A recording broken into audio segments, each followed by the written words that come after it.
देवानी आपल्याकरता काय काय दिलंय. सगळ्यात पहिली गोष्ट अव्यंग देह दिला, शरीर दिलं उत्तम, डोक्याच्या केसापासून पायाच्या नखापर्यंत अव्यंग देह दिला. देवी दिला देह भजना गोमटा. बर तो देह कशा करता दिलाय, भजना करता की भोजना करता? काय म्हणणं आहे तुमचं? एकाला विचारलं, म्हणले आपण कशासाठी जगतो? तो म्हणला, ताई त्यात काय अवघड आहे, खाण्याकरता जगायचं. ऋणं कृत्वा घृतम पिबेत, चार्वाकाचं तत्वज्ञान लोकांनी आचरणात आणलं. म्हणले कर्ज काढा तूप खा, पण खा आयुष्यभर. कशासाठी जगतो आपण? खाण्यासाठी. बरं खातो कशासाठी? जगण्यासाठी. म्हणले तेवढ्यातच फिरतोय आम्ही, याच्या पलीकडे काय?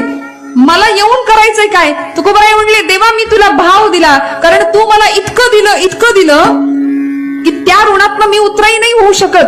आणि आता भगवंताला देण्याची वेळ आली तेव्हा तुकोबाराय म्हणतात, मी तुला माझी भक्ती दिली, मी तुला माझा भाव दिला, तुझ्या चरणावर सर्वस्व अर्पण केलं.